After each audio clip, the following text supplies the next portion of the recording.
Greetings, human filth! Hi everybody, Sean Besner here, also known as Cthulhu. And Jake Hefty, also known as Sock Monkey. And today we're doing The Blues Brothers from 1980. A classic for musicians, action film aficionados, and comedians alike. This film has it all. Yeah, I can't think of a better star-studded film people actually want to go see. Now, if you're the type of movie fan who loves super involved plot lines and twists and turns, this is not that type of movie, but it is the type of movie that crams as much wit and action and cameos into 2 hours as could possibly be done. Yeah, you have John Belushi coming out of SNL, who had to prove himself after the flop of 1941. This movie was written by Dan Aykroyd and John Landis, was it? Yeah, I believe it's. Yes. And stars a slew of old blues superstars from the 50s, 60s, and a bunch of more modern artists as well. Yeah, let's go down the list. James Brown, Aretha Franklin, John Lee Hooker, Cab Calloway, Ray Charles. Yeah, there's a ton, really. And then you had the Blues Brothers band themselves with Donald Duck Dunn, Willie Two Big Hall, Tom Bones Malone, Steve the Colonel Cropper, Mac Guitar Murphy. Like, these are guys who have played in Blood, Sweat, and Tears and monstrous bands. Like, all of these people, throughout the entire film, each of them are famous in their own right. And this is the only time where they really get the forefront. Because you gotta remember, this is the 1980s. Even when this film was being made, there were already plans behind the scenes to make sure it had a limited run in theaters, and it was so successful, regardless of the fact it was cropped into certain theaters to eliminate both black and white audiences. You can look this up, it's kind of scary. It opened the second best week in 1980, only beaten out by Empire Strikes Back. Yeah, it also had a slew of cameos and big name appearances, including Carrie Fisher. But I believe Steven Spielberg was in it for a couple of minutes, John Landis himself, Frank Oz, John Candy, Charles Napier. You're gonna look pretty funny trying to go on a car with no fucking teeth. Bill Murray is in it for 2 seconds until they drive through a mall. I always thought it was funny, with the scene in the mall, how they just completely obliterate a mall on the inside. And you find out afterwards that the agreement was that they were supposed to redo and repair any damages done to the mall, which they did not, and were sued into oblivion for like 30 some odd years later until it was actually demolished finally in 2012.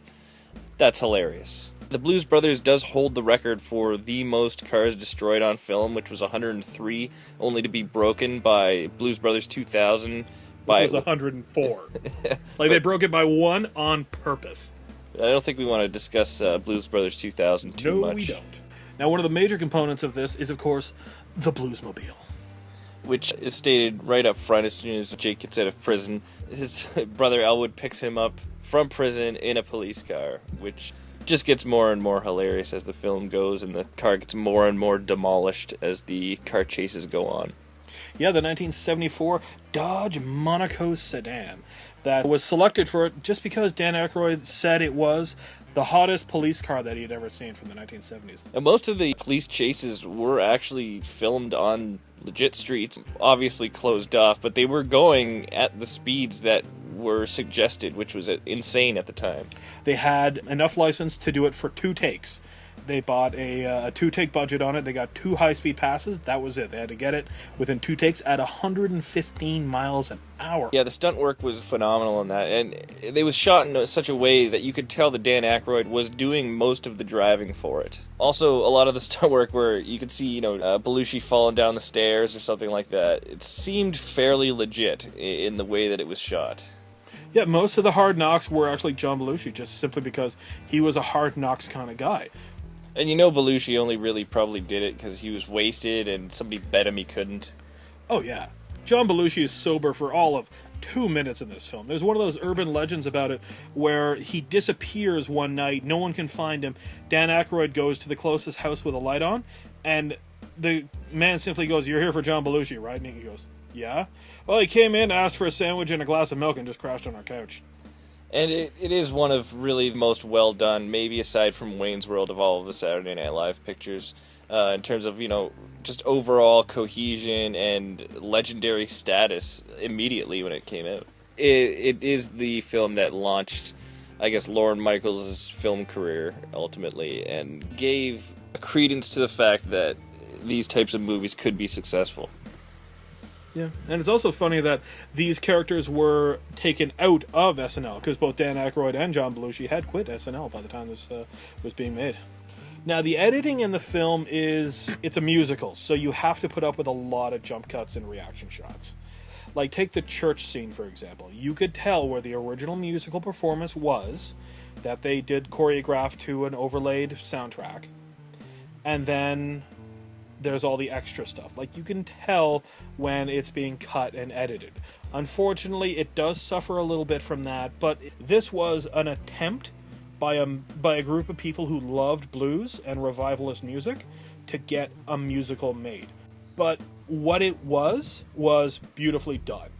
It's just a little bit jumpy here and there, and it suffers a little bit because of that, but that's one of the only drawbacks. Yeah, it offers, old classical blues music to also a new generation. And like you're saying, for certain scenes, like in the church, with the huge chorus and the choir and the huge musical number, it was different in a sense that you could tell that most of that was done using one, maybe two takes, because it was all energy. Like, it had to be. That's what the whole scene was about. So it suffered in a little bit of editing regard, but was made up for in the huge, like, boisterous energy throughout the whole scene.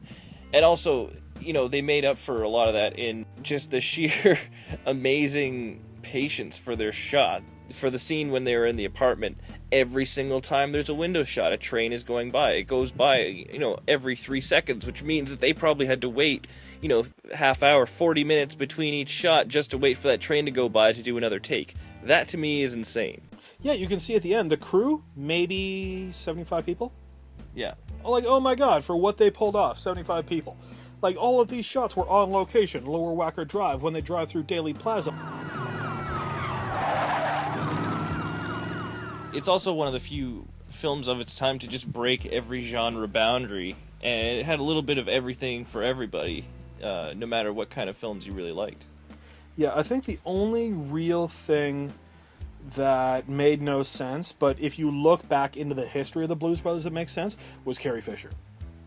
Carrie Fisher is hunting Joliet Jake throughout the entire film. She blows him up twice, uses a flamethrower, blows him up again, and then fires on him with an M16.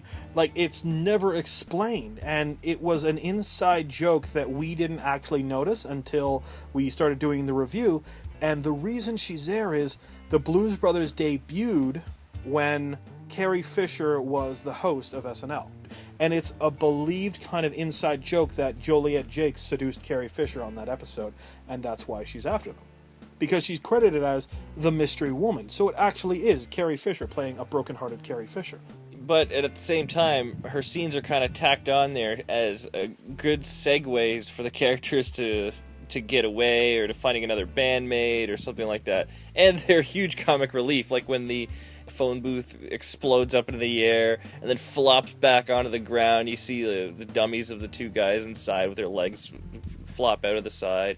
It was hilarious. You can go to Bullet, you can go to Vanishing Point, you can go to Ronin, which actually has some good car chases. You can go to a lot of movies and... Mitchell. Mitchell. You can go to a lot of movies and they deliver on a car chase that's full of action and excitement, but only this and Gone in 60 Seconds deliver on pure carnage car chases, where they're just destroying everything in their path. Yeah, just cars toppling on cars, just for the hell of it. Yeah, like, it's a kid throwing matchbox cars. And we were talking, too, about, this kind of sense of unrealism walking through Chicago in the 70s. The way they were talking to people and the way they were acting in Aretha Franklin's restaurant. She should have, smashed him in the face with a frying pan, like you mentioned. Just they got away with a lot more than they probably should. Yeah, that's where suspension of disbelief comes in, but it's such a good film that you simply accept. It's 106 miles to Chicago.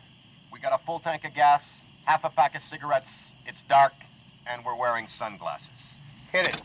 It's built up early on as a solid foundation for a film that you can just turn your brain off and enjoy. Yeah, and you can enjoy the soundtrack.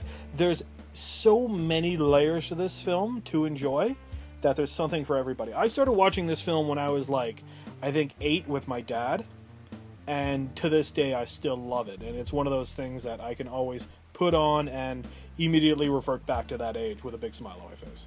Because the film's been out for over 30 years now, there's a few anniversary editions with some extra scenes. Now, I own one of them. I think I've owned 5 copies of the Blues Brothers. 4 of them have been destroyed. I own albums by the Blues Brothers. I own tiny figurines of the Blues Brothers. I love these guys. And one of the additions is you see Elwood quitting his job, but he's not wearing sunglasses, and a few other things that kind of spoil the mystique of the film, and you can tell why they're edited out.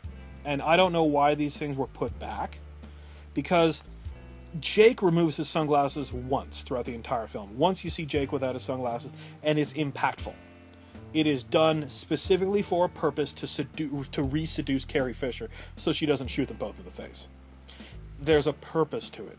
And Elwood only takes his hat off 3 times in the film. Jake never does once he gets it back. To show Elwood halfway through the film without his sunglasses, like he is wearing safety glasses, and I guess that's kind of the joke there, but that could have been done without, and that's why it was cut from the film. There was a few other little pieces in it, but you never really truly need the anniversary edition of this film. If you're going to buy it, and it is the anniversary edition, make sure it has the original theatrical. You'll be much happier for it. Yeah, I find that the pacing of the original theatrical version works a lot better. It is on the heavy side at, just over 2 hours, and that is the cut version.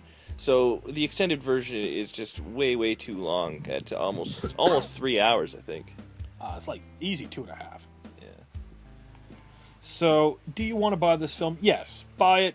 Buy the merchandise. Buy the albums. Buy the soundtrack. Buy every artist who's on this thing.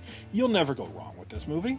But make sure you get the theatrical version. That's a must. That's a must for this film. And make sure it doesn't say 2000 at the end. Oh, God. Now, let's talk very briefly about the sequel. There are a few good songs in it, thanks to John Goodman. If you wouldn't believe John Goodman has that kind of voice, but he can. And it has the Louisiana Gator Boys, which is easily the ultimate super band of all time. It has B.B. King, Eric Clapton. Like, you are not getting a better band than that. But unfortunately, the rest of the movie is quite crap. Yeah, it really serves no purpose in making a Blues Brothers without John Belushi. It's like making another Evil Dead movie without Bruce Campbell. Yeah, that's exactly what it's like. And then throwing a little kid sidekick, which is what they did with Blues Brothers 2000. And odds are they'll do with Evil Dead 2. Why not give them like a little short round to just keep messing up that series? Anyways, we digress. Blues Brothers 2000, stay away from it. If you've already seen it, you know what we're talking about. It's not the worst film ever, but it kind of spoils the mystique of the first one, because the first one is such a classic. Alright, that wraps it up for the Blues Brothers, and next time it's... The Toxic Avenger! That's right, it's Lloyd Kaufman's underground classic, The Toxic Avenger. I look forward to all the head-smashing fun. It did spawn 35 plus years of head-smashing greatness, so we look forward to seeing you there. So be there, or I will devour your soul!